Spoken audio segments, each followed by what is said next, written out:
तो hello guys, कैसे हैं आप लोग। मेरे चैनल डीएसटी और टाकू पे आपका स्वागत है। तो एपिसोड 9 के स्टार्टिंग में हमें इसे बताता है कि जैसे ही रोशनी खत्म हुई, हम एक बड़े और खुले से फ्लोर पे थे। मेरे पैरों के नीचे एक बड़ा मैजिक सर्कल था जो अभी भी हल्की सी रोशनी छोड़ रहा था। क्या ये वही टेस्ट स्टेडियम है जहां प्रमोशन टेस्ट होने के वाला है? वेलकम। क्या आप लोग रियाज ग्रेमोरी सामा के सर्वेंट्स हो? मैंने आपके बारे में सुना है। प्लीज अपनी आइडेंटिटी दिखाइए। जो स्टाफ मेंबर सख्त और फॉर्मल टाइप के कपड़े पहने हुए थे वो हमें अप्रोच करके हमारी आइडेंटिटी मांगने लगे। अगर मुझे सही से याद है तो हमें ग्रेमोरी सिंबल वाली सील और रिकमेंडेशन पेपर दिखाना होता है। हमें हमने उन्हें अपनी सील्स और रिकमेंडेशन पेपर्स दिखा दिए। ये सील एक खास प्राणी की हड्डियों से बनी होती है जिसे पीस कर हाथ में आने वाले गोल शेप में बनाया गया होता है। इसका कलर लाल क्रिम्सन होता है और इस पर एक निशान सिंबल बना होता है। स्टाफ मेंबर्स ने हमारे डॉक्यूमेंट्स चेक किया और बोले इस तरफ चले प्लीज। फिर उन्होंने हमें गाइड किया। हम एक पत्थर से बने कॉरिडोर में चलने लगे। मतलब कॉरिडोर मतलब रास्ता। ये जगह ज्यादा रॉयल या फैंसी तो नहीं लग रही थी पर बहुत सिंपल और परफेक्टली बनी हुई थी। ये है मिडिल क्लास डेविल्स के लिए प्रमोशन टेस्ट सेंटर जो ग्लेसिया लेबुलस के टेरिटरी में लोकेटेड है। टीबा ने धीरे से चलने के दौरान मुझे बताया।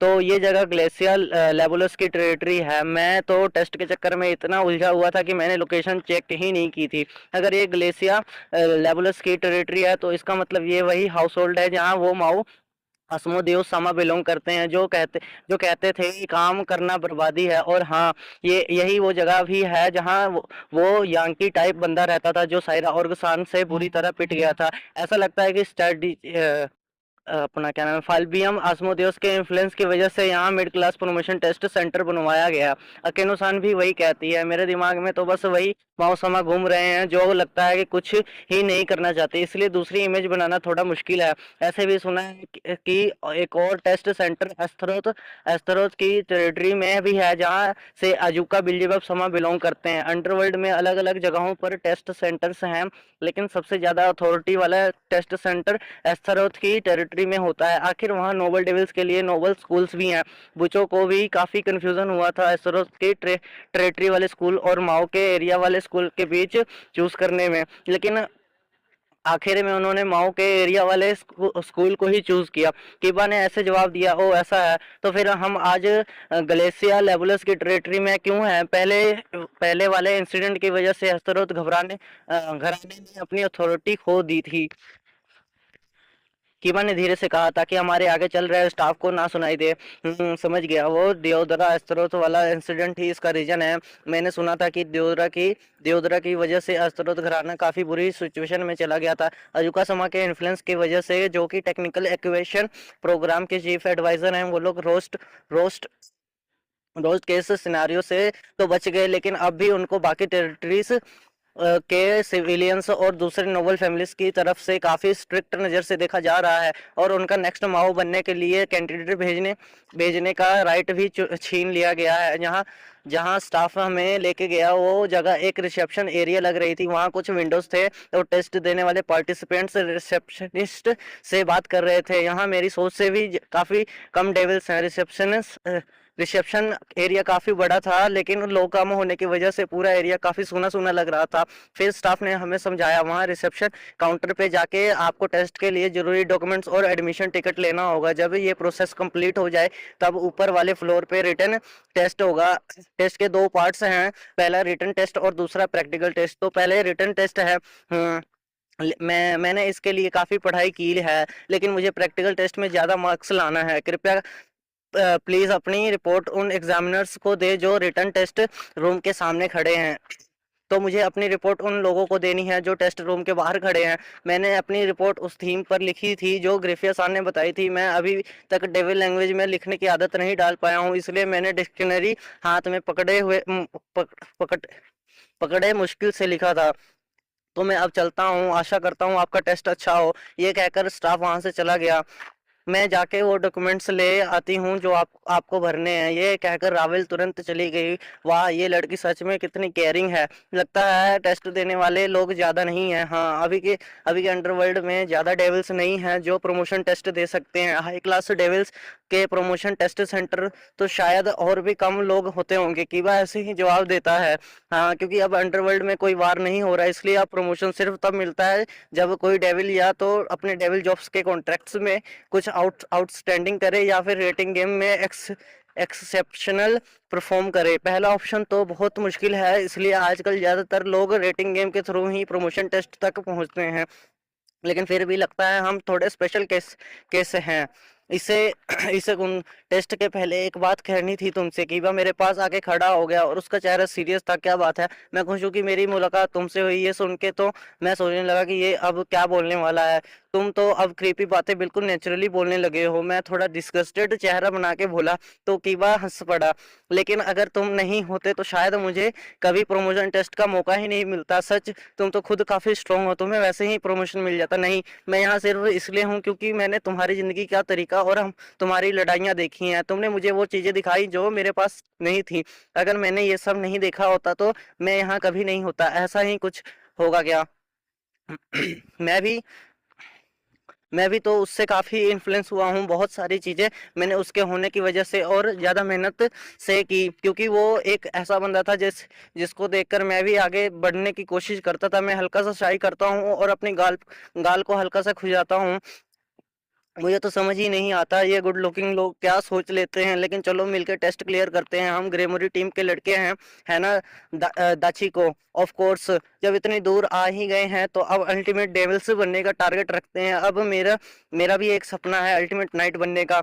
मैं ऐसी एक्सिस्टेंस बनना चाहता हूँ जो तुम्हारे बराबर खड़ा हो सके। केवा ने अपने हाथ बढ़ाया हैंडशेक के लिए। मैं हंसकर उसका जवाब देता हूँ, ये बात तो सही बोली, सिंपल और सीधा। पता नहीं तुम्हारे साथ मुझे कितने हजार साल रहना पड़ेगा, लेकिन चलो ऐसे आदमी बनते हैं जो जिनके नाम अंडरवर्ल्ड भर में मशहूर हो। तभी अकीनो सान भी हमारे हैंडशेक पर अपना हाथ रख देती है। कितनी पैशनेट दोस्ती है। चलो मिलकर टेस्ट पास करते हैं। हाँ हाँ, किबा और मैंने एक साथ जवाब दिया। चलो मिलकर मिड क्लास डेविल्स बनते हैं। एवरीवन, मैं डॉक्यूमेंट्स ले आई हूँ, चलो उन्हें वहां बैठकर फिल करते हैं। रावल के कहने पर हमने डॉक्यूमेंट्स फिल किए और अब टेस्ट शुरू होने वाला है। बेस्ट ऑफ लक, मैं यही इंतजार करूंगी। हम रावल से सेकंड फ्लोर के स्टेयर के पर अलग हो गए और हम तीनों थर्ड फ्लोर के तरफ चले गए। वहां हमें एक साइन दिखा जो डेविल लेटर्स में लिखा था, mid class promotion test return test room. जो रूम हमें जो रूम हमें मिला उसमें लंबी लंबी डेस्क डेस्क लगी हुई थी, बिल्कुल उन यूनिवर्सिटी वाले क्लासरूम जैसे जैसे मैंने कुनो यूनिवर्सिटी देखते वक्त देखा था।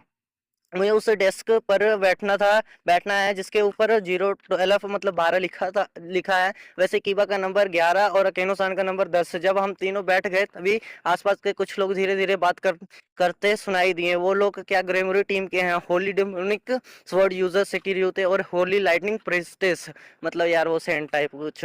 वही ऊपाई ड्रैगन जिसने सायरा ऑर्ग को हराया था, सेकिरियोते। उनकी आवाजों में हैरानी और एक्साइटमेंट था। तो माओसमा से इनको प्रमोशन की रिकमेंडेशन मिली थी, ये वाली बात सच थी, इसलिए बाहर इतने सारे कैमरास लेके खड़े हैं। ये सब सुनकर तो सच में शर्म आ रही है। सबको हमारे बारे में पता है। वैसे भी हम काफी फेमस हो गए थे। न्यूज रिपोर्टर्स तो कुछ साथ शो और रिसेंट रेटिंग गेम मैच के वजह से इनकी बातों से लग रहा है कि मीडिया वाले भी इस टेस्ट सेंटर के बाहर इकट्ठा हो गए हैं। अगर इंसानों की दुनिया में बात करें तो शायद उन्हें पपराजी कहते हैं। यार ये काफी स्कैरी है, लेकिन मैंने पहले से ही अंदाजा लगा लिया था कि ऐसा कुछ होने वाला है। इसलिए मुझे टेस्ट शांति से देना है, बिना किसी शर्मिंदगी के। मैं एक सीरियस एक्सप्रेशन और स्ट्रॉन्ग एटीट्यूड के साथ बैठ गया। मुझे लगता है तुम्हें इतना ज्यादा सीरियस होने की जरूरत नहीं है। जैसे यूजुअली बिहेव करते हो वैसे ही रहना चाहिए। ये बात किवा ने कही। लेकिन भाई हम यहाँ ग्रेमरी का नाम लेके आए हैं, थोड़ा तो प्रेशर बनता है ना। मैं अपने अंदाज में ही रेडी हो रहा था। तब तक बाकी के एग्जामिनर्स भी आने लगे और हमारे आसपास के सीट्स भरने लगी जिन डेविल्स ने टेस्ट देना था। लेकिन ये रूम जिसमें 100 से ज्यादा लोग आराम से बैठ सकते हैं वो पूरा भी नहीं भरा। ज़्यादातर डेविल्स वो हैं जो पहले ह्यूमंस थे, लेकिन कुछ ऐसे भी हैं जो बीस्ट ह्यूमंस, योकाई या कुछ और अलग-अलग प्रजातियों के लग रहे हैं। वैसे भी सिर्फ ह्यूमंस ही रीइंकार्नेट नहीं होते, कई अलग-अलग रेसेस के लोग भी डेविल्स बनकर प्रमोशन टेस्ट दे सकते हैं। मैं थोड़ा आस-पास देखता हूँ तो हमें मिला के टोटल 40 लोग भी नहीं हो रहे थे, काफ़ी कम है। मुझे पता था कि प्रमोशन लेना रेयर है, लेकिन इतना रेयर ये तो सोचा भी ही नहीं था। सीट्स तो खाली पड़ी हैं।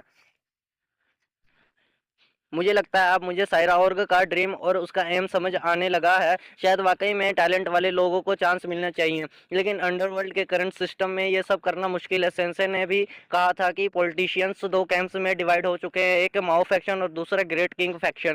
मैं मैं ये सब सोच ही रहा था कि एक एग्जामिनर रूम में आया और हमसे डॉक्यूमेंट्स कलेक्ट करने लगा। हमने अपना रिपोर्ट उससे दे दिया और रिटन टेस्ट अब ऑफिशियली स्टार्ट होने वाला था। प्रैक्टिकल टेस्ट को छोड़ो, मुझे रिटन टेस्ट में ज़्यादा कॉन्फिडेंस नहीं है, लेकिन रियाज रावल और बाकी सबने मेरी काफ़ी हेल्प की है, इसलिए मैं अच्छा स्कोर लाने की पूरी कोशिश करूंगा। टाइम हो गया है तो टेस्ट शुरू कीजिए। एग्जामिनर की आवाज़ आई। टेस्ट शुरू हो चुका था। सारे एग्जामिनीस ने अपना पेपर पलटा और लिखना स्टार्ट कर दिया। चाहे जो हो, मैं जितने ज़्यादा क्वेश्चंस के आंसर दे सकूं दूंगा। Let's go. इससे ये चांस दोबारा नहीं मिलेगा। तो गाइस, ये एपिसोड यहीं ख़त्म होता है, तो मिलते हैं अगले एपिसोड।